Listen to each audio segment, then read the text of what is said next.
I got so much motherfucking design on right now. Break it down, bring it back, make it clap. I got 3 old thoughts, new block, where that thing. Bitches on my line, and you know. Assalamualaikum warahmatullahi wabarakatuh. We will presentation about manusia dan peradaban. Before we start the presentation, let me introduce my team. First is me, Muhammad Gaddafi, as moderator and speaker. Next, Azam is speaker. and then Aldia Matakim is speaker. Oke, materi pertama dan kedua akan dibacakan oleh Hakim. Oke, terima kasih kepada moderator. Saya akan membacakan pengertian manusia dan peradaban. Pengertian manusia. Manusia adalah makhluk ciptaan Tuhan yang paling sempurna dibandingkan dengan makhluk lainnya.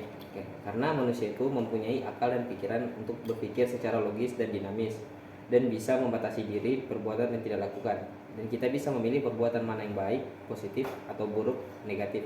Buat diri kita sendiri, bukan hanya itu saja pengertian manusia secara umum adalah manusia sebagai makhluk pribadi dan makhluk sosial. Manusia dikatakan makhluk pribadi karena manusia memiliki unsur jasmani dan rohani, unsur fisik dan psikis, serta unsur raga dan jiwa. Seseorang dikatakan sebagai manusia individu manakala unsur-unsur tersebut menyatu dalam dirinya.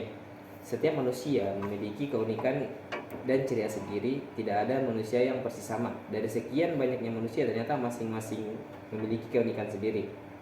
Selanjutnya pengertian peradaban. Dalam sebuah pemahaman lama tetapi masih sering dipergunakan adalah istilah peradaban. Dapat digunakan dalam cara bagian normatif baik dalam konteks sosial di mana Rumi dan budaya kota yang dianggap unggul lain, ganas, atau biadab budaya.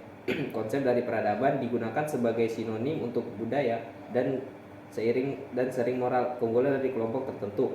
Dalam artian yang sama, peradaban dapat berarti perbaikan pemikiran, tata krama, atau rasa-rasa masyarakat yang mempraktikkan pertanian secara intensif, memiliki pembagian kerja, dan kepadatan penduduk yang mencukupi untuk membentuk kota-kota. Peradaban yang dapat digunakan juga sebagai dalam konteks luas untuk merujuk pada seluruh atau tingkat pencapaian manusia dan penyebaran manusia atau peradaban global. Sekian, saya kembalikan kepada moderator.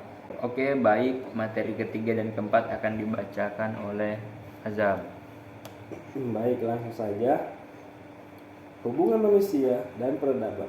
Manusia sebagai subjek dalam kehidupan memiliki peranan penting dalam adanya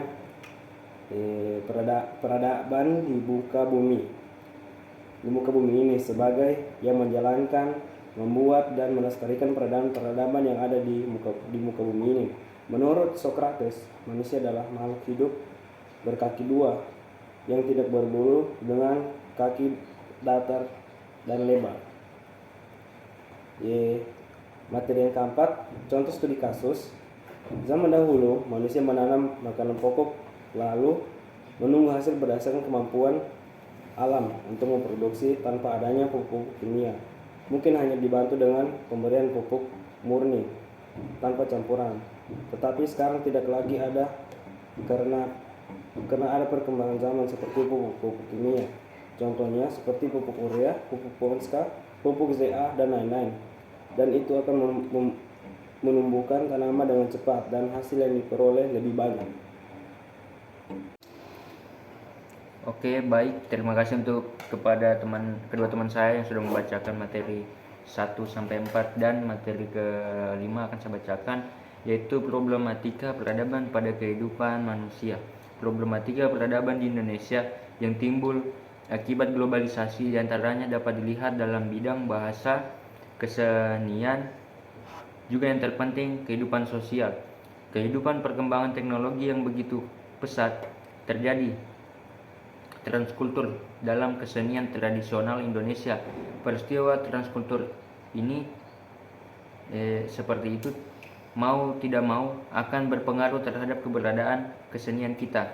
Padahal kesenian tradisional kita merupakan bagian dan kekhasan kebudayaan Indonesia yang perlu dijaga kelestariannya. Baik, itu tadi materi dari kami tentang manusia dan peradaban, dan kami akhiri untuk presentasi kita hari ini. Wabillahi taufiq wal hidayah. Wassalamualaikum warahmatullahi wabarakatuh.